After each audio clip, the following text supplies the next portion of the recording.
Vamos lá, turminha! Estamos de volta! Então, professor Anderson Baciotti aqui com vocês. Estou preparando o material aqui e nós já vamos dar sequência então. Então, nós já fizemos a nossa aula de introdução, já expliquei como que você tem que montar o seu material. Fizemos a aula 1, que foi uma parte de legislação. Fizemos uma aula 2, que era de determinados autores. Fizemos a aula 3, que foi um documento institucional, tá? E agora eu trago para vocês um simulado, tá? Então eu sempre trabalho dessa forma, utilizando o simulado como uma forma de revisão, tá? Então vocês vão observar que às vezes no meu simulado aparecem questões que foi feita em aula. Para quê? Para ver se o seu cérebro ele está recordando do que você está desenvolvendo ou não, tá? Para você prestar mais atenção. Então pode ser que uma questão ou outra vai ser repetida, tá? Essa é a ideia, tá bom? Para ver se você está atento. E assim você vai se familiarizando com os detalhes, tá joia? Então, eu vou fazer a correção com vocês. É um simulado com 8 questões. Então, como vocês podem ver aqui, ó, olha lá. Então, é um simulado com 8 questões, tá? E vocês têm que fazer de que forma? Pode baixar na descrição do vídeo e tentar fazer sozinho, tá? Ou você ir acompanhando aqui no vídeo. Eu gosto, os alunos relatam nos meus cursos que quando eles vão acompanhando a resolução no vídeo, eles conseguem compreender o porquê que outras estão erradas, por que as outras alternativas estão erradas, porque eu vou trabalhando isso com eles. Quando eles chegam numa prova, eles falam assim, nossa, ficou tão fácil fazer a prova porque eu conseguia ir cancelando algumas alternativas que eram absurdas por conta de algumas palavras. Então eles vão pegando o ritmo de como que resolve as questões. Essa é a ideia para vocês, tá? Mas você faz da forma que você achar mais fácil, tá bom? Então tá aí, ó, a prova, o simulado número 1 da prova do mérito. Hoje tem 8 questões, mais para frente vai ter um pouquinho mais. Eu não posso também colocar muitas questões, porque senão o vídeo fica muito grande, tá? E a ideia não é cansar vocês. Professor Anderson Baciotti, e antes de responder, a ideia que a gente sempre orienta os nossos alunos dos nossos cursos é: pega o seu material daquilo que você já anotou, dá uma revisada e vai para a prova, tá? Então dá uma revisadinha e vem para a prova. Só que durante a prova você não pode usar mais ele, você guarda ele no canto, tá bom? Então vamos lá. Deixa eu diminuir aqui o esqueminha, ó, e aí a gente já começa. Ó. Questão número 1, né? Dá um pause aí se você precisar e a gente vamos que vamos. Com base nos preceitos legais vigentes, pessoa com deficiência é aquela que tem impedimento de. Então essa daqui é uma questão que a gente já fez. É um impedimento de curto prazo? Não vou nem ler o resto, né? Não é de curto prazo. É de duração indefinida? Também não. De média duração? Também não. É de longo prazo, de natureza física, mental, intelectual ou sensorial, que em interação com uma ou mais barreiras pode obstruir sua participação plena e efetiva na sociedade em igualdade de condições com as demais pessoas. É essa daqui. Lacrou. Lacrou e corre. Questão número 2. Então, lembrando a importância de fazer as leituras, né? Questão número 2. Questão número 2 está aqui, ó, tá? Você pode fazer a sua leitura. Tem gente que gosta de fazer a leitura, pausa o vídeo, ó. Tem aqui as alternativas, tá bom? Então, eu vou começar a fazer a leitura aqui e vamos responder. O reconhecimento da Convenção Internacional sobre os Direitos da Pessoa com Deficiência, da ONU, pelo governo brasileiro a partir do Decreto 6949, já falei para memorizar esse número, hein? Possibilita às pessoas com deficiência o pleno gozo de todos os direitos de liberdades fundamentais. Maravilha. O referido decreto, no seu artigo 30, participação da vida cultural e em recreação, lazer e esporte, afirma que os estados reconhecem o direito das pessoas com deficiência de... Então, no artigo 30, o que tem a ver aqui esses 4 itens aqui, ó? Ter acesso a bens culturais em formatos acessíveis? Perfeito. Ter acesso a programas de TV, cinema, teatro e outras atividades culturais em formatos acessíveis? Perfeito. Ter acesso exclusivo a locais que ofereçam serviços ou eventos culturais? Que é aquilo que eu bato na tecla. Presta atenção nas palavras, tá?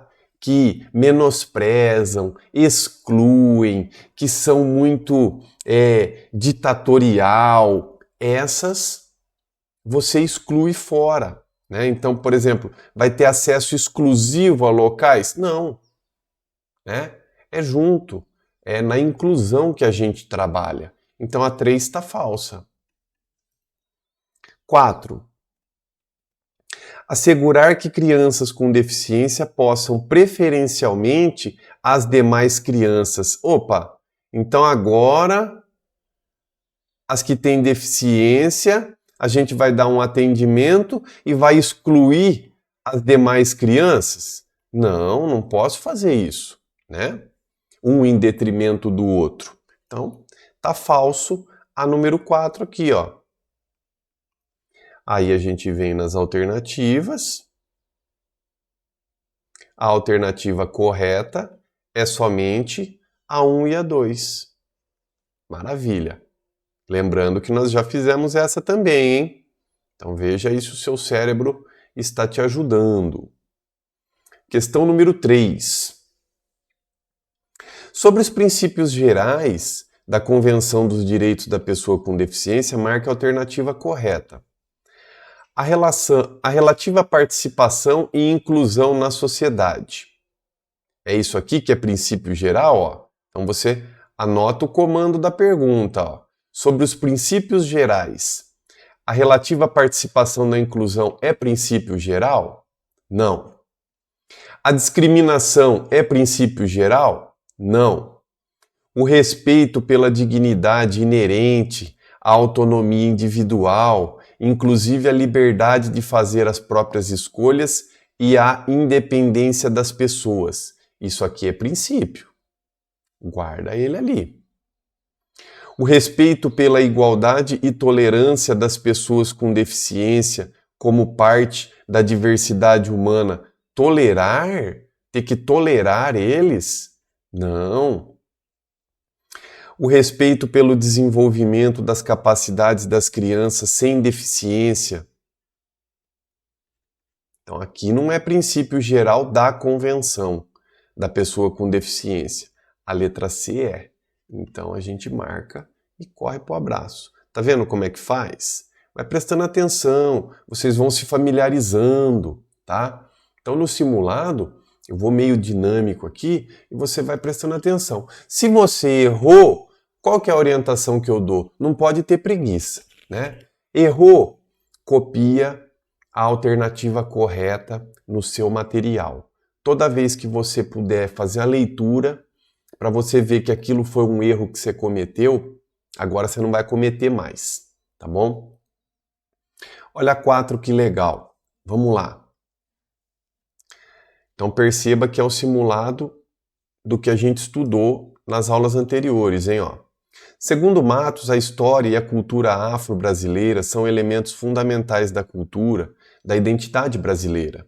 Sendo reconhecidas como patrimônio nacional, a inclusão da história e da cultura afro-brasileira no currículo escolar tem como objetivo combater o racismo. promover a igualdade racial e valorizar a diversidade cultural. Perfeito. Qual das alternativas a seguir apresenta um tema que deve ser abordado no ensino de história e cultura afro-brasileira na etapa de ensino fundamental? Deixa eu mudar aqui um esqueminha aqui que eu acho que é o melhor. Ah, já estava já. Maravilha. Então, o comando da pergunta. Qual das alternativas a seguir apresenta um tema que deve ser abordado no ensino de história e cultura afro-brasileira na etapa do ensino fundamental? Aí, ó. Olha como aparece em prova. Tá vendo? Por isso que é importante a gente fazer a leitura das leis e dos documentos, né? Vamos de letra A. A história da colonização portuguesa e da formação do Estado brasileiro, sem enfatizar... Aí, ó, já excluiu, ó. Ó, você tá vendo?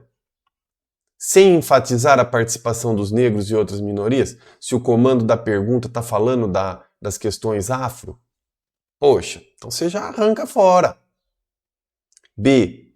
A influência da cultura europeia na formação da cultura brasileira, incluindo a música, a dança, culinária e tradições religiosas, tem a ver com a parte da história e cultura afro-brasileira aqui? Não, aqui está falando da Europa. Então, tá fora. C. A luta dos negros contra a escravidão e pelo reconhecimento dos seus direitos. Opa, essa aqui faz sentido com o comando da pergunta. D. A diversidade étnica e cultural da população brasileira, incluindo apenas as contribuições apenas. Ó, então pega comigo, ó. Ó como que vai gostoso aqui na parte pedagógica. Você vai pegando as palavrinhas, só que é claro que você não vai conseguir ter essa atenção assistindo um videozinho ou outro, fazendo uma questão ou outra. Você tem que estar treinando. Você tem que estar fazendo leitura comigo aqui, entendeu? Assistindo os vídeos, tá? E quando você parar de estudar, você vai perder essa análise também, certo? Ah lá, populações indígenas. Não, então a gente fica com a letra C. E vai caminhando, ó. Questão número 5. Tudo dentro do que a gente estudou das aulas 1, 2 e 3, tá? Vamos lá. O estudo da história da África... Deixa eu baixar um pouquinho mais aqui, ó. Olha lá. O estudo da história da África nas culturas afro-brasileiras e indígenas encontra sustentação no seguinte argumento presente na BNCC 2017. Letra A. Estudar essas populações requer uma dimensão puramente retórica? Não. A relevância do estudo reside na compreensão do papel desses grupos como espectadores da história do Brasil? Não. Essas populações são artífices da própria história do Brasil.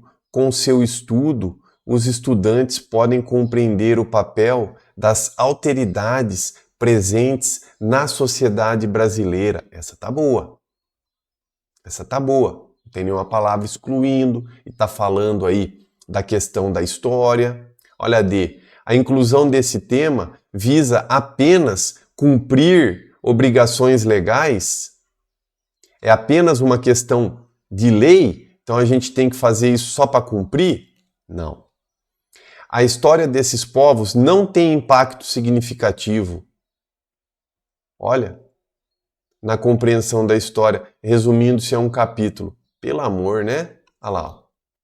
Então, nós vamos fazendo, tem que ir brincando, né? Tem que ir contente, alegre. Ó, não é para ser um bicho de 7 cabeças. Vocês estão aqui para ir pegando as dicas para fazer nessa prova. Quem sabe você passa na de janeiro, você tem a de fevereiro, você já engata, continua, né? É só continuar. Então aí você sobe 20% no seu pagamento, né? Olha só que legal. Então, essa é a ideia que a gente está contribuindo com vocês aí, tá bom? peço para que se inscreva no canal, né? Avise os amigos que estão tendo esse curso aqui no YouTube de forma gratuita para ajudar vocês. Então não é simplesmente ir lá e jogar material como muita gente faz. Não. Eu estou trazendo o material aqui e junto com vocês eu estou dando esse apoio. Então compartilha com os colegas que precisam, né? Senta junto com os amigos, reúne a galera, fala vamos estudar junto aqui, tira aquela horinha. Que eu sempre falo, 1 hora por dia vai fazer muita diferença, pode ter certeza, tá? Cadê minha canetinha? Com base na relação escola e família, assinalar a alternativa que preenche as lacunas abaixo corretamente. Ah lá. O sistema escolar o que compreende, o que eu preencho aqui? Corresponsável, responsável, acatado ou liberado. O sistema escolar é corresponsável junto com as famílias. Então, ele é corresponsável junto com as famílias pela educação das crianças em função de aptidões de cada um. Para o sistema escolar, a responsabilidade de dispor do conhecimento, do profissionalismo, dos recursos, mas com o tempo limitado, e um atendimento que deve ser diversificado entre muitos. Para a família, a responsabilidade de ter tempo e, em princípio, todo o afeto do mundo. Portanto, a responsabilidade nas aprendizagens das competências,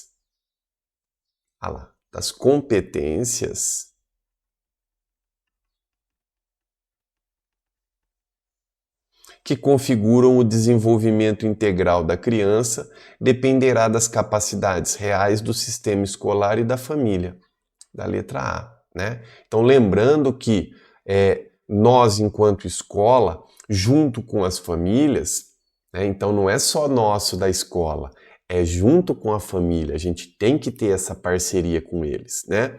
E o que a gente vai buscar? Desenvolver competências com os nossos alunos. E fazendo um gancho, né, que a questão pode nos levar, a BNCC tem 10 competências, né? Então, a gente tem que ficar atento nisso, porque a BNCC é o norte que a gente tem na escola, é isso? Então, olha só que interessante. Belezinha?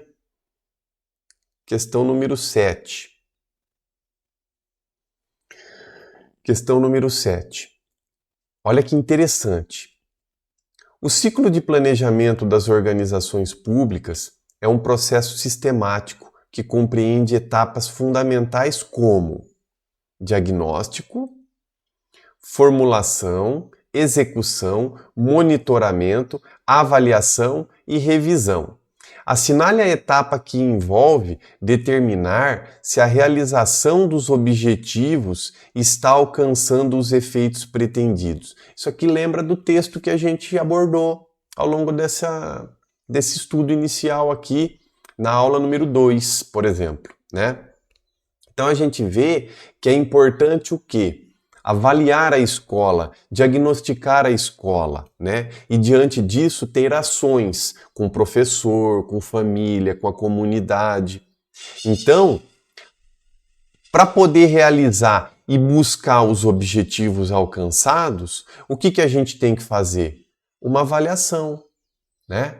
E essa avaliação nós vamos ver aqui ao longo do curso. Ela pode ser de várias formas, pode ser avaliação externa, como nós temos o SAEB, por exemplo, o SARESP, que são avaliações externas, né?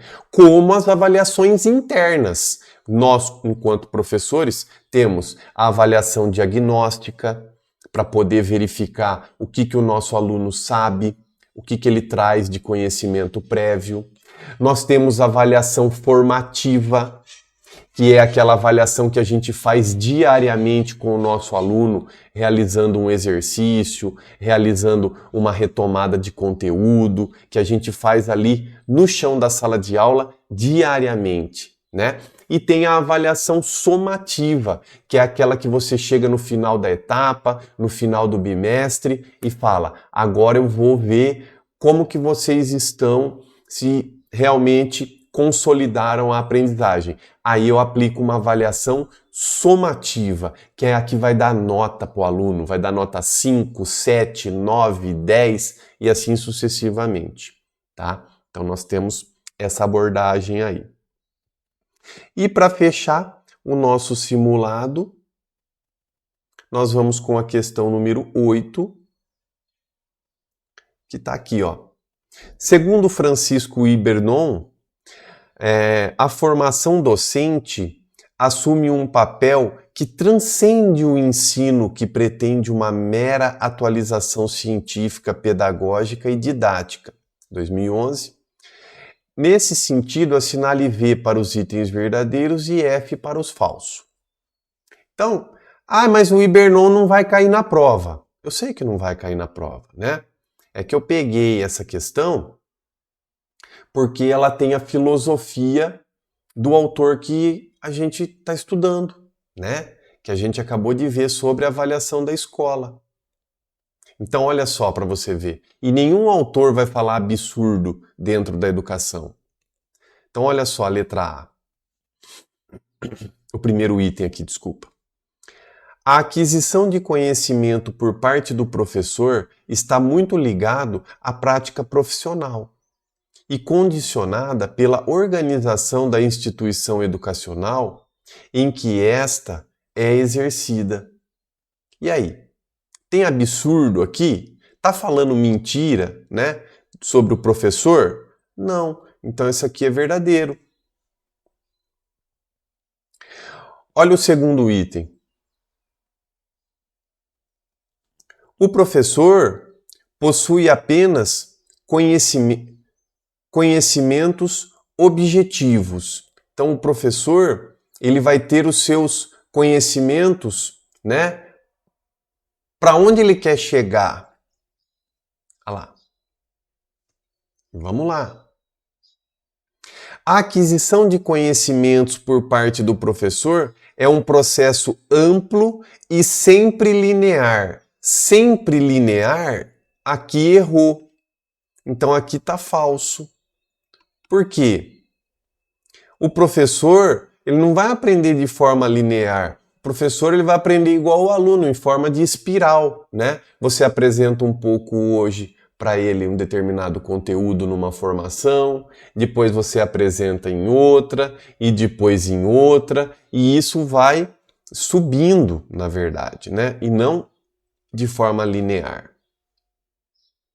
Então, tá aqui, ó, letra A, certo? Maravilha? Então, turminha, aí, né, na hora que você pegar o seu materialzinho, né, se você correr aqui para baixo, vai ter o gabarito, tá bom? Do que a gente viu, certo? E você pode estar fazendo as suas anotações daquilo que você errou, você marca a alternativa correta lá, tá bom? Então eu vou ficando por aqui, finalizando a aula 4 com vocês. Peço para se inscrever no canal, né, compartilhar o vídeo com outras pessoas. Quem estiver vendo esse vídeo que tem vontade de fazer um concurso municipal ou até mesmo estadual, entre em contato conosco. Nós temos os nossos grupos de terça, quinta e sábado, né? O pessoal entra comigo sempre ao vivo para a gente poder estudar, né? E é isso aí, tá bom? A gente tem que se preparar se a gente quer melhorar um pouquinho a nossa vida, tá bom? Então eu vou ficando por aqui. Meu muito obrigado por assistir o vídeo e até lá. Fui!